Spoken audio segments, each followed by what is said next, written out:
안녕하십니까, 덴타빙 김재윤입니다. 오늘은 슈처에 대해서 조금 알아보는 시간을 갖도록 하겠습니다. 자, 우리가 일단은 임플란트 쪽부터 설명을 드리면요, 임플란트를 심을 때 먼저 뼈에다가 임플란트를 심는 거에 먼저 집중을 해서 심기 시작을 하는데, 나중에 우리가 이제 보철을 하게 됐을 때 그 보철이 위의 대합치랑 맞지 않게 되면서 점차 상대 대합치에 맞는 임플란트 신입 방향으로 잡게 되고요. 그러다 보면은 뼈가 얇거나 부족한 부분이 생기게 되고, 그래서 당연히 우리가 이제 GBR을 고려를 해서 GBR을 하게 되는데, GBR을 하다가 어떨 때는 또 성공을 하고 어떨 때는 실패를 경험하게 됩니다. 그러면서 슈처의 중요성에 대해서 생각을 하게 되고요. 그래서 궁극적으로는 하나하나 짚어가면서 체계도를 잡아가는 게 중요한데, 오늘은 슈처에 집중을 해서 한번 생각해보는 시간을 가지면서 다른 수술이나 다른 체계도를 잡는 데도 도움이 되셨으면 좋겠습니다. 자, 그러면은 슈처에 대해서 좀 가볍게 설명을 하고 슈처 알고리즘에 대해서 넘어갈 텐데요. 슈처란 일단은 벡터가 존재를 하고요.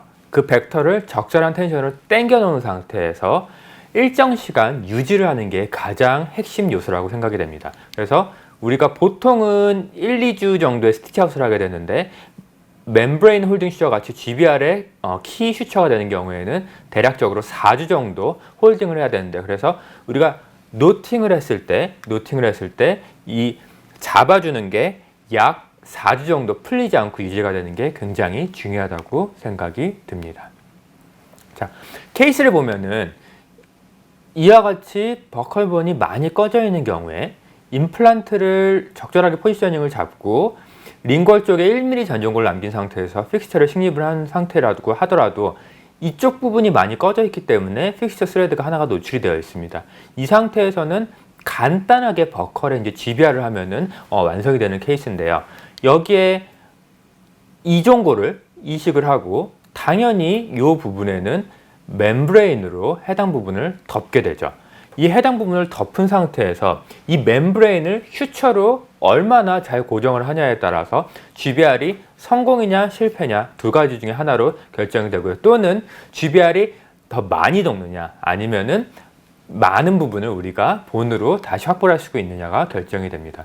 그래서 이 부분에 이와 같이 멤브레인 홀딩 슈처가 얼마나 잘 들어가서 이거가 풀리지 않고 대략적으로 한 4주 정도 잘 유지가 되게 하는 게 핵심 요소라고 생각이 듭니다. 자, 그래서 기본적인 노팅에 대해서 설명을 드릴 텐데요. 물론 여러분들이 이 강의만 들어서, 온라인상에서 이 강의만 들어서는 이거에 대해서 명확하게 파악을 할 수가 없을 거고요. 당연히 오프라인상에서 실질적으로 해보면서 슈처는 늘어야 되지만, 지금은 컨셉을 잡는다는 생각으로 한번 들어보시면 도움이 될 것 같습니다. 먼저 실이 두 개가 투턴으로 꼬이는 형태로 지금 잡혀지게 되고요. 이게 역방향으로 꼬인 게 아니라 풀리는 방향으로 두 실이 이런 식으로 연결이 된 상태로 잡아줘야 됩니다. 이 상태에서 한쪽으로 텐션을 주면서 실을 내리게 되고요.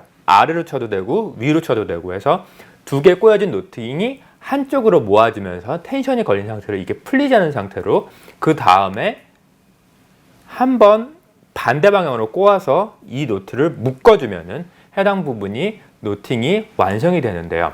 물론 여기까지만 하면은 여러분들이 교과서에서 배운 서전스 노트가 완성이 되긴 하지만, 이 노팅은 사실은 한 땀만 살짝 풀리게 되면은 노팅 자체가 풀어지는 단점이 존재를 합니다. 그래서 우리가 정말 중요하다고 생각되는 키 슈처 같은 경우에는 이 상태에서 2번 정도 정방향 다시 한번 역방향으로 2번 정도 노팅을 더 완성을 시켜서 총 5턴을 이룬 형태로 가야지 해당 부분이 풀리지 않고 유지가 되는 것을 볼 수가 있습니다. 그래서 기본적으로 우리가 가장 중요한 슈처는 5턴, 그리고 별로 중요하지 않은 일반적인 심플 인터럽트 슈처 같은 경우에는 4턴 정도로 유지를 시켜주는 게 노팅이 풀리지 않는 키포인트라고 생각이 됩니다.